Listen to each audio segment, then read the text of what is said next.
Bem-vindo ao canal Dia a Dia com Deus. Sou Wilson dos Santos, evangelista, e trago para você um assunto que você poderá gostar.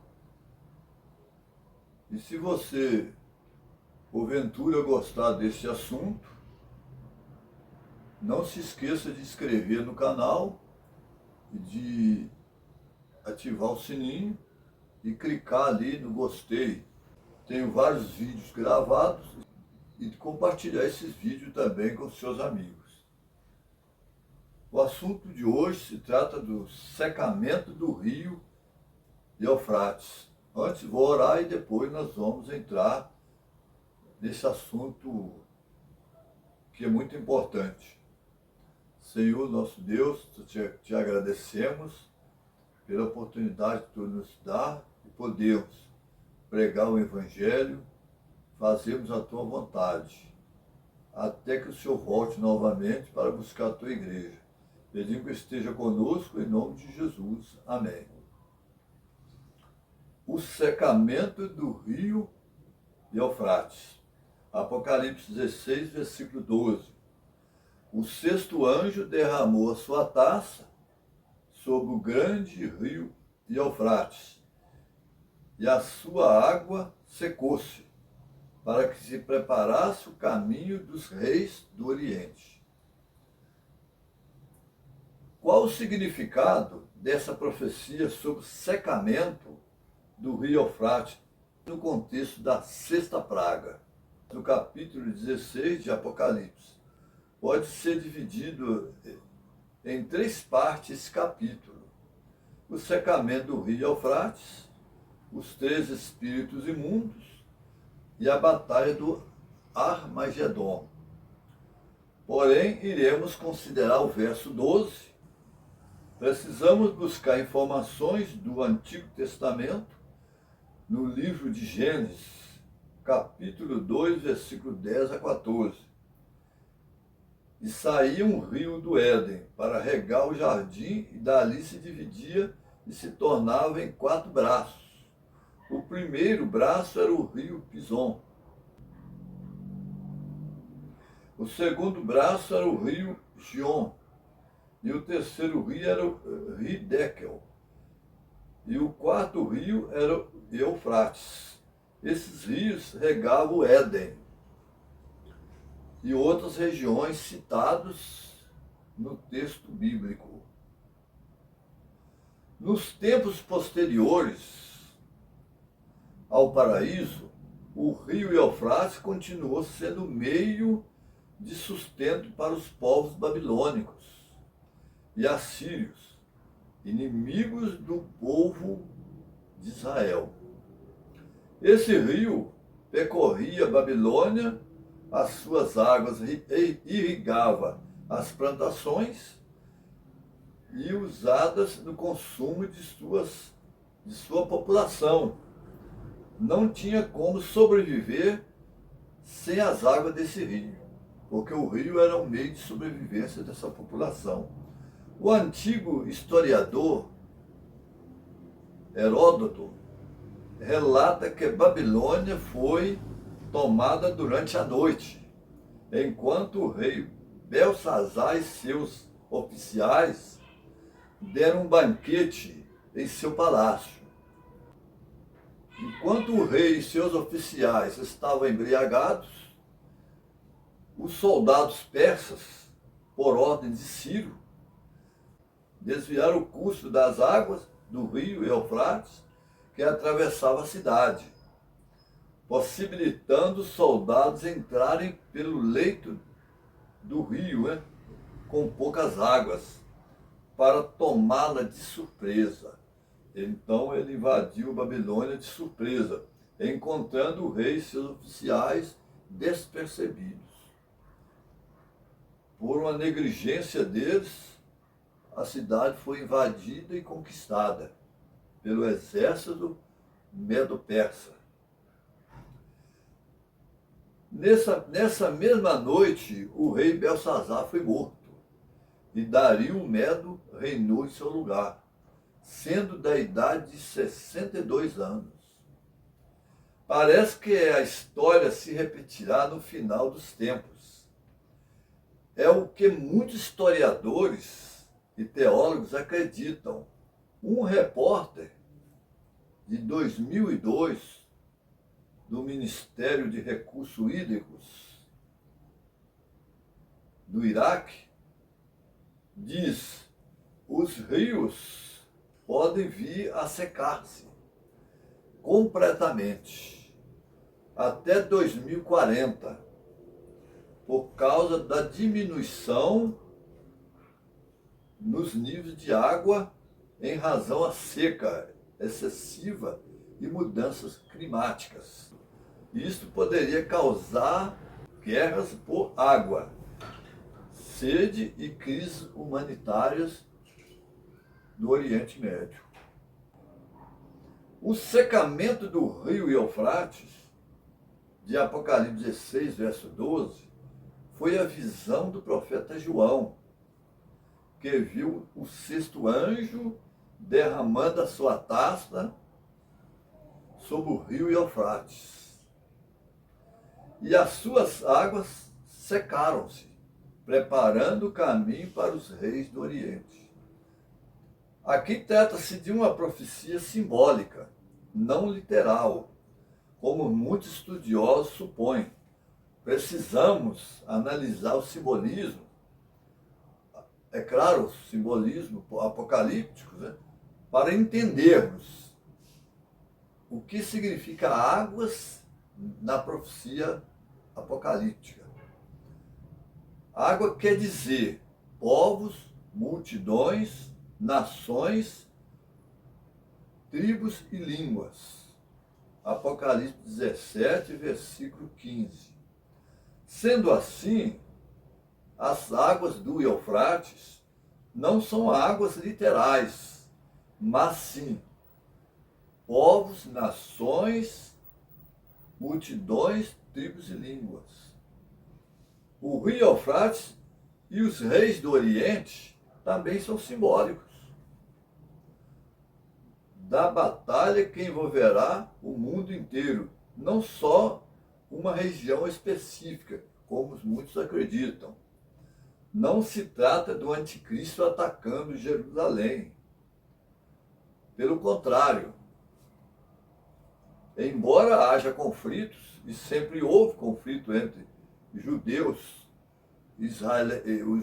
os palestinos, né, e Israel, esse grupo Hamas, e outros grupos também contra Israel, né? Claro que Israel sempre está envolvido nesse conflito. Entre o povo vizinhos de Israel e grupos terroristas islâmicos, Israel tem sobrevivido a esses ataques extremistas, né, que tentam invadir o seu território. Israel tem por direito esse território. Por que eu digo isso? Aquelas terras foram dadas aos israelitas por Deus. Foi a promessa feita a Abraão e a sua descendência. Deus tirou Israel do Egito para que eles possam herdar essa terra. Deus estava dando essa terra para Israel.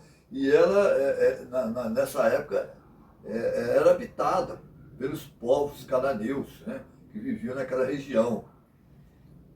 Havia ali vários povos que viviam ali naquela região, mas Deus tinha dado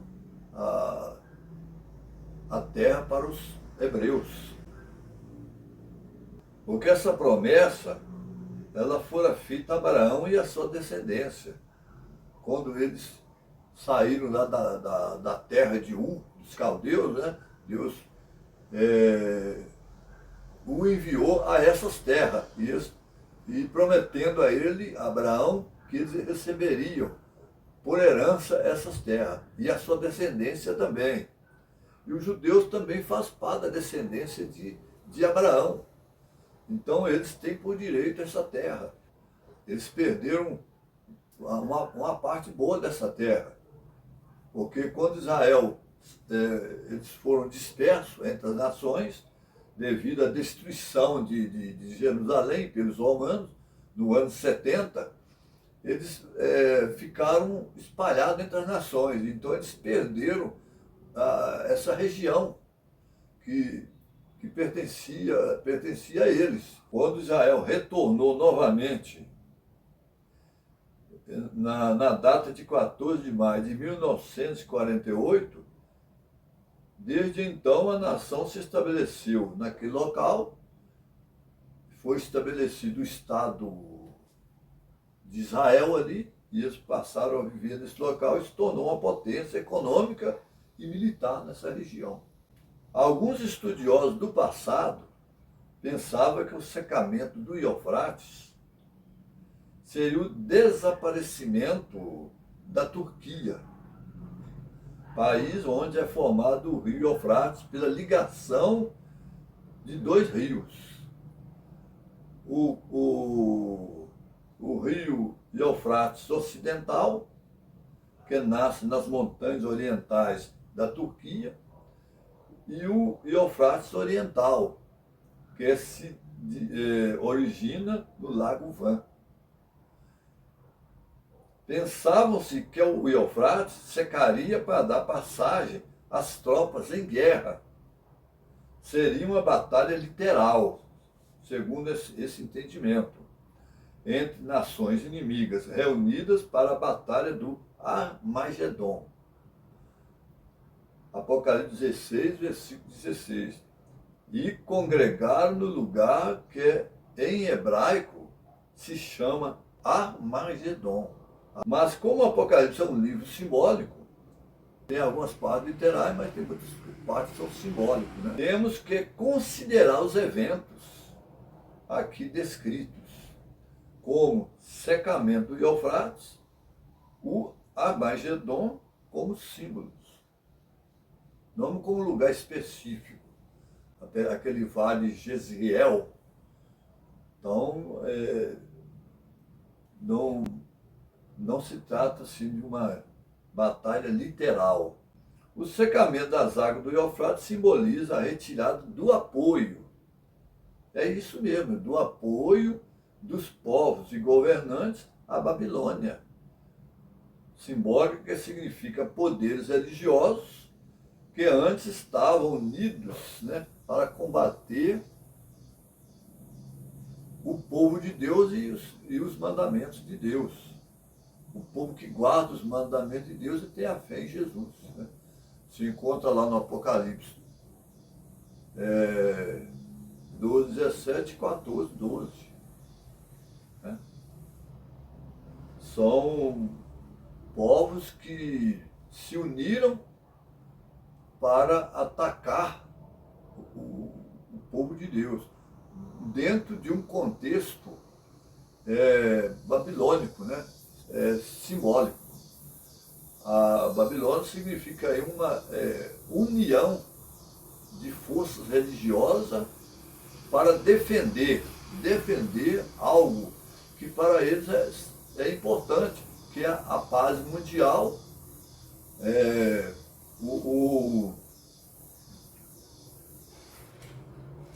combater também a destruição do ambiente, do meio ambiente, e também unificar a religião, tornar uma religião única no mundo, com o poder político apoiando esse sistema religioso que se levantará no futuro, com apoio das demais igrejas, com uma igreja liderando, um líder religioso liderando, seria um presidente mundial, né, liderando todas as igrejas que se unirem a esse sistema religioso que virá nos últimos dias.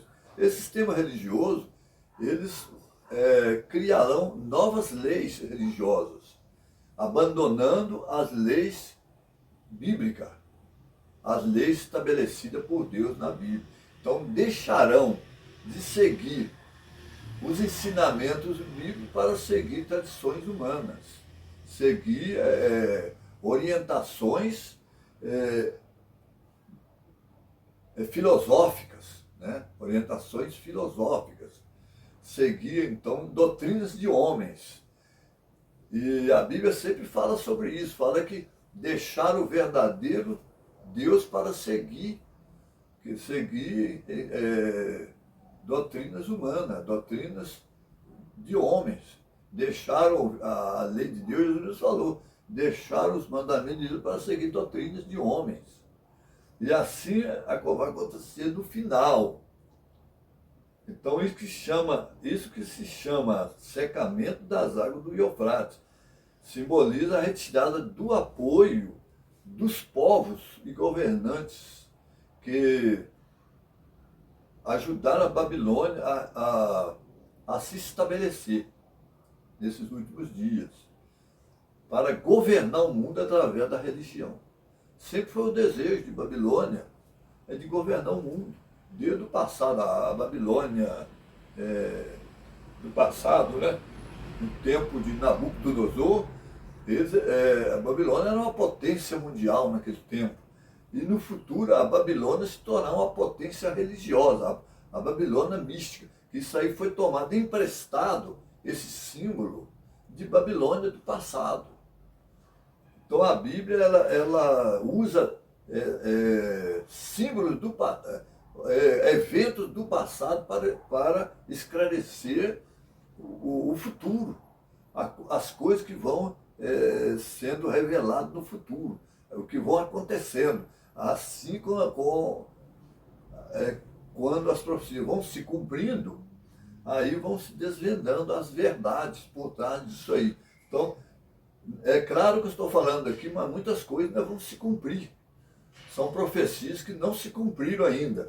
Então, essa união religiosa falsa que vai acontecer, elas estão se desenvolvendo a passo largo, até chegar num ponto que isso aí vai ser estabelecido no mundo. Porque há esforço para isso, para uma nova ordem mundial no mundo. E essa nova ordem é em todo sentido, tanto na parte política, econômica e religiosa. Então, estabelecendo um dia específico. E esse dia é um sinal. É um sinal, porque esse dia é que vai unir todas as religiões do mundo, incluindo as religiões protestantes, que desviaram da verdade da palavra de Deus, é claro, vão se unir e para o quê? Para seguir os ditames da besta, que será um poder religioso forte, comandando as outras demais religiões do mundo, através de acordo, através de propostas. E muitos vão aceitar essas propostas e serão enganados. Por isso que quando eles se sentirem enganados pelas propostas que não se cumpriram, de melhoria no mundo, de desenvolvimento econômico, de mais paz mundial, espiritualidade entre as pessoas, então aí vai ser retirado o apoio. Aqueles que acreditaram nessas promessas vão deixar de acreditar, vão mudar de opinião, então vão se rebelar contra esse sistema que vai surgir no futuro, que é o sistema do anticristo. O anticristo, ele está se desenvolvendo a passo largo. O anticristo é aquele que se opõe a Cristo, aos ensinamentos de Cristo. Então, é chamado de anticristo. E o anticristo, ele professa ser religioso também, porém, ele tenta mudar a religião dos apóstolos, a religião pura, o cristianismo puro, e mistura erros no meio da religião, mistura o erro no meio do cristianismo para ganhar apoio do mundo inteiro, para receber apoios de toda a classe do mundo, aqueles que acreditam em Deus e daqueles que não acreditam em Deus. Então, isso é uma mistura tanto de ateísmo, com pessoas cristãs, mas, porém, desviados da verdade. O cristão desviado da verdade, ele é pior do que o ateu ainda. Entendeu? Porque o ateu não acredita em Deus, então, nesse ponto, eles são verdadeiros. Ele já disse que não acreditam mesmo.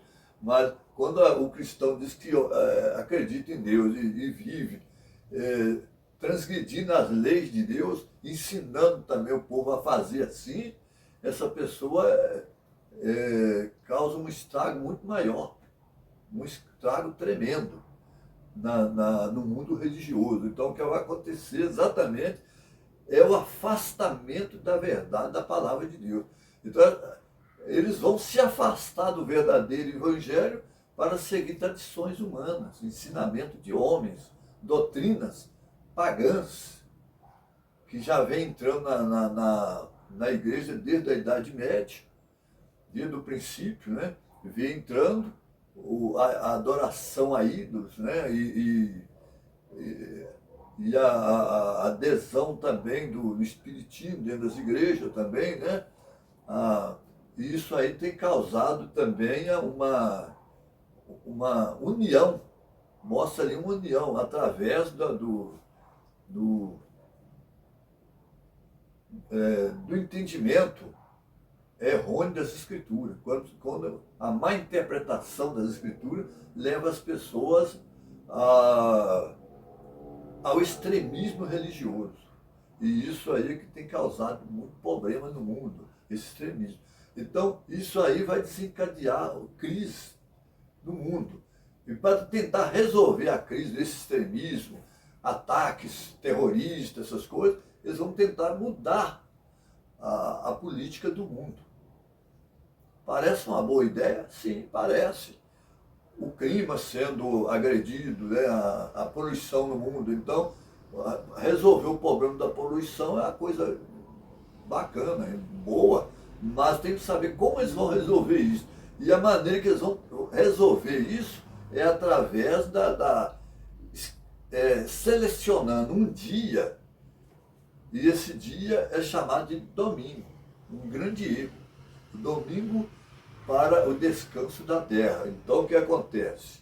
Esse dia vai ser observado por muitos, mas a Bíblia não manda você guardar um dia criado pelo homem, um dia estabelecido pelo homem. A Bíblia estabeleceu um dia, Deus estabeleceu um dia, que é o sábado, é um dia de descanso. Então, eles vão deixar esse dia para seguir um dia específico. E esse dia vai ser o símbolo para que o mundo se envolva aí numa mudança. O mundo vai passar por uma grande mudança. E o símbolo é o domingo, descanso da família. E a Bíblia ensina que o sábado é o descanso da família, não é o domingo. Então eles vão mudar o preceito. Já veio mudando desde o passado, né? Esse dia para o domingo, um dia que Deus não mandou guardar, lugar nenhum na Bíblia, e assim eles vão seguindo. Outro erro também será a imortalidade da alma. Então a Bíblia fala que a alma não é imortal, ela é mortal. A imortalidade da alma, que chama o vídeo. Você poderá assistir lá para ver, para verificar isso. Então, o homem foi criado do pó da terra e recebeu o fôlego de vida. Então, ele passou a ser uma alma vivente. Ele não recebeu uma alma, como muitos acreditam, aí, uma outra entidade fora dele, não. Ele é uma alma vivente. Então, essa é a verdade da palavra de Deus. Então, o único que tem a imortalidade é só Deus. Quando o povo de Deus que estão no sepulcro ressuscitarem, receberão de Deus a vida novamente, para viver por toda a eternidade. Vão ressuscitar e receber a vida. Mas, no momento, eles estão no sepulcro, aguardando a ressurreição. Não é como muitos pregam, que a pessoa morre e vai direto para o céu, ou vai para o inferno, queimar no fogo, ou vai para o purgatório, não. A Bíblia não ensina, isso é uma ideia pagã. Isso aí vem dos pensamentos gregos, da filosofia grega, filosofia pagã, coisa pagã. Então, a palavra de Deus diz que o homem é mortal e vai receber a imortalidade. Quando Jesus voltar, o homem vai receber um corpo imortal, mas por enquanto ele é mortal. Imagine se o homem em pecado fosse imortal, não morresse, seria terrível. Entretanto, o homem morre, vai para a sepultura, o fôlego volta para Deus, como é ensinado na palavra de Deus, e ele vira pó. É assim que ensina a Bíblia. Então, essa ideia aí é mitológica, que o homem morre e o corpo transforma em terra e a alma dele sobe para Deus. Isso não é verdadeiro. A Bíblia não ensina isso. Não ensina esse tipo de coisa. Isso é uma filosofia humana, a doutrina pagã que tem entrado nas igrejas. E é isso que vai levar a uma religião falsa no final. Vão se unir para combater. A guerra é contra os adoradores da besta, sua imagem, que vão aceitar esse tipo de ensino errado e praticar falsa adoração a Deus, que Deus não aceita isso. Então, combater aos verdadeiros adoradores de Deus, aqueles que aceitaram a verdadeira mensagem do Evangelho, que vão guardar os verdadeiros mandamentos de Deus, que de acordo está lá no livro de Êxodo 20, esses então vão ser perseguidos mesmo no final. E vai ter um tempo de angústia. Ele vai ser protegido, ele não vai ser arrebatado para o céu, não. Porque essa prova também é para provar o povo de Deus também. É a grande prova, a maior prova que vai existir. É a prova final. E nessa prova o povo de Deus vai passar. Vão unir todas as igrejas que são fiéis a Deus. É claro que nesse tempo vai ter muita igreja que vão ser fiéis a Deus. Eu não estou aqui falando que todas vão abandonar a Deus, não. Aqueles que vão ser fiéis, as igrejas que forem fiéis a Deus, elas vão sair de Babilônia. Elas vão cortar o laço com Babilônia. E vai deixar as doutrinas falsas de Babilônia e seguir as doutrinas bíblicas. E assim vai cumprir o que lá no livro de Atos, né? Muitos foram ganhos num só dia, muitos converteram ao Evangelho, vão receber o Espírito Santo, como receber lá no livro de Atos, né? A chuva temporã, né? Falada por Joel, né? O povo de Deus vai receber a chuva temporã e depois a chuva serôdia, né? Então a chuva temporã foi no tempo dos apóstolos. A chuva serôdia será na ocasião da volta de Jesus. Quando, para o Evangelho se espalhar no mundo, é preciso um poder maior do Espírito Santo. E esse poder vai impulsionar, vai alavancar a pregação do Evangelho. Aí o Evangelho vai ser pregado a todo mundo com poder.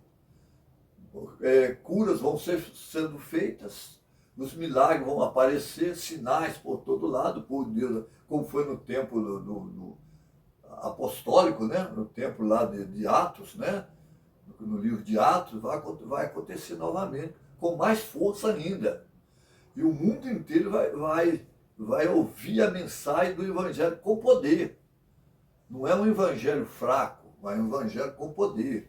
Um Evangelho que vai alertar o mundo contra o perigo de adorar a imagem da besta. Tá entendendo? Então, no Apocalipse 17, de 1 a 3, mostra ali a Babilônia, né? A mulher sentada sobre muitas águas. Aqui, ó, Apocalipse 17, 1 a 3. Para chegar nessa conclusão, temos que ler esses versos. E veio um dos 7 anjos, que tinham as 7 taças, e falou comigo, dizendo-me: vem mostrar-te-ei a condenação da grande prostituta, que está sentada sobre muitas águas, com a qual se prostituíram os reis da terra. Veja bem, os reis da terra se uniram à Babilônia. os governantes do mundo. A palavra reis aqui porque está falando uma linguagem do tempo de João, né? João usou a linguagem daquele tempo. Mas os governantes do mundo vão se unir a esse poder chamado o quê? Babilônia. Simbólica, é claro, mística, né? E essa união vai fazer com que o povo de Deus seja perseguido. Porque aqui, ó, e ela também é que mostra a condenação desse sistema religioso falso. Aí a condenação mostra aqui a condenação da grande prostituta. Prostituta é que no tempo do Velho Testamento, Israel prostituiu, porque deixou o verdadeiro Deus para adorar outros deuses. Então Deus considerava esse afastamento como uma apostasia. Então, deixando o verdadeiro Deus para adorar outros deuses pagãos, era considerado prostituição. E aqui, quando fala prostituição, é de uma forma simbólica. A mulher aqui representa a igreja que desviou da verdade. Se prostituíram seguindo o quê? Doutrinas falsas. E aí passa essas doutrinas para as nações. É o vinho. O vinho é as falsas doutrinas. E as nações se embriagaram com essa doutrina. E agora Deus quer o quê? Quer tirar um povo que ainda não se embriagou com essa doutrina. O povo ainda que se encontra dentro desse sistema religioso falso. Então o convite é feito para que esse povo saia dela por meio de Babilônia, para que vocês não sejam atingidos pelas pragas que vão cair no mundo, por causa da desobediência aos mandamentos de Deus, a perseguição ao povo de Deus. Então, isso aí Deus vai intervir para proteger o seu povo. E esse povo vai ser protegido de uma forma maravilhosa, porque Deus, ele cuida do seu povo com amor e carinho. Então, quem estiver do lado de Deus vai ser protegido. Quem estiver do lado da besta vai receber as pragas apocalípticas. E aqui, dentro desse contexto aqui, do Apocalipse 16, a sexta praga caiu sobre o quê? O rio Eufrates. A sexta praga. Então, são 7 pragas. Antes caíram várias pragas, né? Essa sexta vai tirar o apoio que as nações deram à Babilônia, ao sistema falso de engano, religioso falso, né? E aqui continua aqui, ó. Mostra-te a condenação da grande prostituta que está sentada sobre muitas águas, com a qual se prostituiu os reis da terra, e os que habitam na terra se embebedaram com o vinho da sua fornicação. E levou-me em espírito a um deserto, e vi uma mulher sentada sobre uma besta, de cor de escarlata, que estava cheia de nome de blasfêmias, e tinha 7 cabeças e 10 chifres. Verso 15. E disse-me, as águas que viste, onde se assenta a prostituta, são povos, multidões, nações e línguas. A figura são a mesma. A mulher sentada sobre muitas águas e a mulher sentada sobre a besta. São a mesma. É a mesma mulher. É a mesma igreja apostatada. A igreja que se corrompeu, deixou o verdadeiro Deus para seguir doutrinas pagãs, né? E assim essa igreja recebeu o apoio das nações, porque ela está sentada sobre muitas águas, que simboliza, né, nações, tribo, língua, povo, multidões. E aqui agora ela está sentada sobre a besta. Veja bem, aqui tem algo diferente, sentada sobre a besta.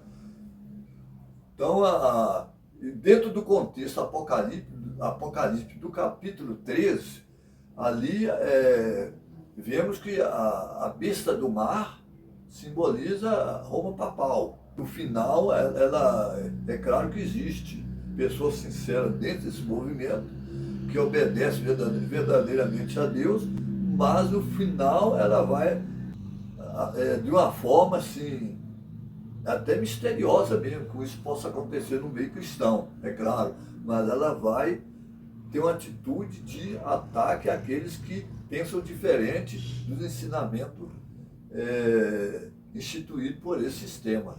Então eles vão fazer como fez na Idade Média. A perseguição durou 1260 anos, né? Na Inquisição.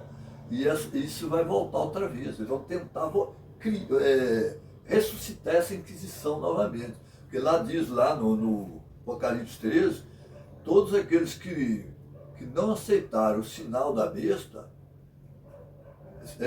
não poderão nem comprar e nem vender, e depois receberão o decreto de morte. Serão condenados à morte. Então, ali vemos que vai voltar outra vez a perseguição religiosa novamente.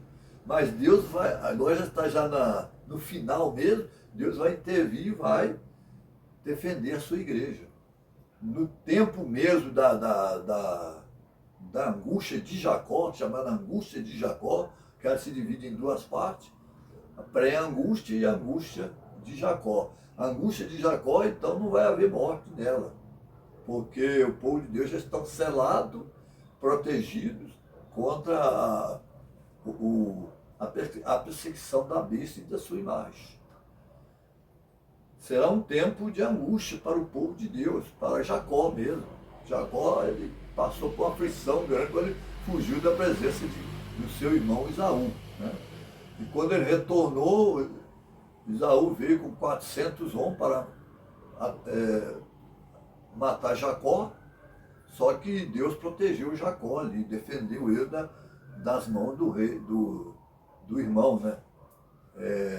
Esaú, né? Então, assim vai acontecer no final. Então, o povo de Deus tem que estar preparado desde já. Tem que começar se preparando espiritualmente, porque quando chegar esse dia, estarão preparados para o evento final, que é a volta de Jesus. E a Babilônia será completamente destruída no final. Então, ela será tirado o apoio e no final, na ocasião da volta de Jesus, ela será completamente eliminada. Todo o sistema religioso falso vão deixar de existir. Que o que vai predominar é o reino de Cristo. É o reino que estará preparado para aqueles que amam a Deus. Governarão com Cristo, a igreja governará com Cristo para toda a eternidade. Aqueles que seguir os ensinamentos de Cristo, né? A mulher na Bíblia, a Bíblia fala da mulher pura, no capítulo 12, a mulher vestida de sol, é a mulher que obedece os mandamentos de Deus, segue a doutrina que Deus manda seguir, e lá no Apocalipse 17 é a mulher que desrespeita os mandamentos de Deus. Duas mulheres. É a igreja de Deus contra a besta e a sua imagem. Babilônia. Aí forma a Babilônia, né? E a igreja de Deus é a igreja que guarda os mandamentos de Deus e tem a fé em Jesus. Essa igreja vai vencer no final. Lá em Zacarias 2,8, fala que Deus vai estar preocupado com a igreja e protege essa igreja. Então, o dragão da Bíblia é Satanás, aquela antiga serpente que sempre está perseguindo a mulher.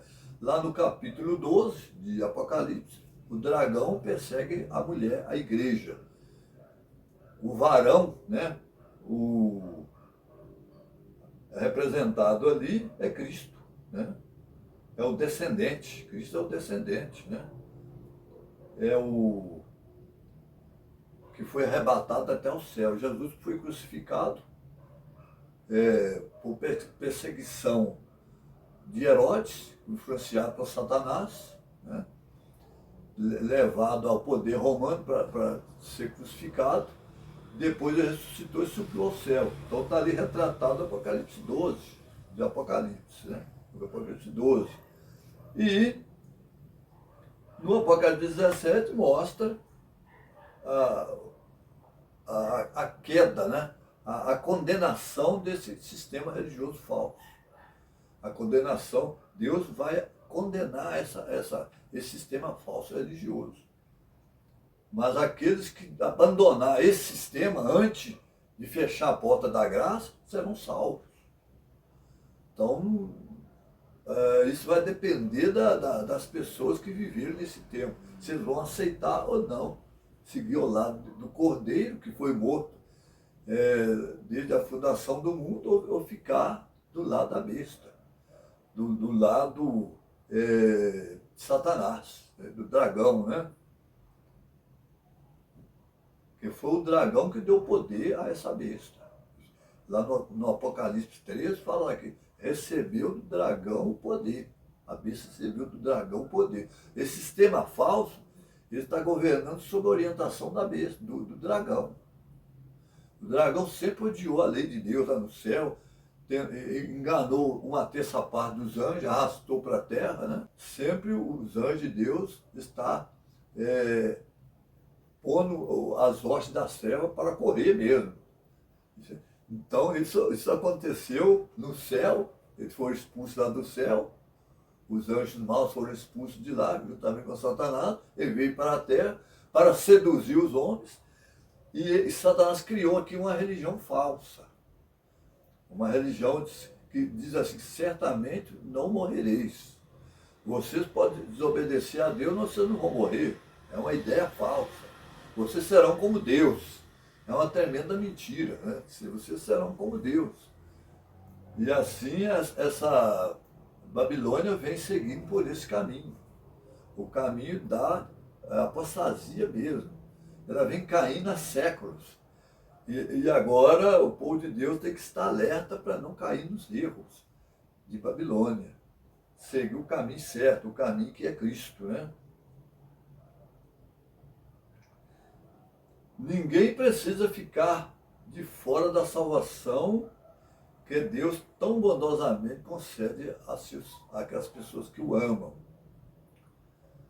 O futuro depende da escolha que fizemos hoje.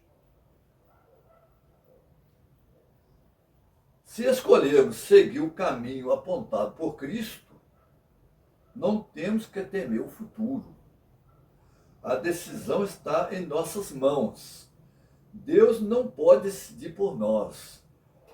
Cabe a nós fazer a escolha certa. Se a nossa escolha for má, o nosso destino será a perdição eterna. Espero que você escolha Jesus. Você escolha Jesus. Não se esqueça de clicar gostei ou não, e inscrever-se no canal, porque isso é muito importante para que o Evangelho possa ser pregado. Se você estiver do lado de Cristo, você não tem que se preocupar com isso. Mas você vai saber o que vai acontecer, você vai estar avisado, você foi avisado. Então você não será pego de surpresa, mas isso só não é o suficiente. Você precisa entender, eu e você, nós precisamos entender que a nossa vitória só será possível se estivermos ao lado de Cristo. Se você estiver seguro nas mãos de Cristo, você vai vencer. Mas se você estiver fora do laço amoroso de Jesus, você estará numa enrascada tremenda mesmo. E nós não sabemos o momento que nós vamos descer à sepultura. Entendeu? Então nós temos que estar preparados hoje, até agora mesmo. Que eu não sei se eu vou estar daqui 2 minutos, eu não sei se eu vou estar vivo para ver o que vai acontecer no final. Então nós temos que nos preparar hoje. Hoje é o dia da salvação. Se você aceitar Jesus como seu único e suficiente Salvador, você não precisa ter medo das coisas que vão acontecer. Porque certamente quem vão temer é as pessoas que vão abandonar a Deus. Mas você não vai fazer isso. Você já está avisado. Você encontrou um canal certo para orientá-lo nos caminhos de Deus. E você vai seguir pelo caminho que a Escritura vai ensinar a você. Você vai seguir por esse caminho aqui, ó. A Bíblia é aberta aqui, você vai estudar a Bíblia todos os dias, vai estudar. Se você estudar a Bíblia todo dia, não digo muitas horas, mas se você estudar todo dia, 10, 15, 20 minutos, todo dia, você está caminhando para o caminho. E você vai receber muito mais ainda, mais orientações ainda da parte de Deus. E você vai ser um vencedor em Cristo. Que Deus te abençoe e te guarde, te ajude nessa caminhada cristã, fazendo você refletir o momento que nós estamos vivendo, um momento de crise no mundo, e você possa aceitar o caminho certo, seguir pelo caminho certo. Amém? Até breve, se Deus quiser, nós estaremos estudando outro assunto da palavra de Deus. Até lá.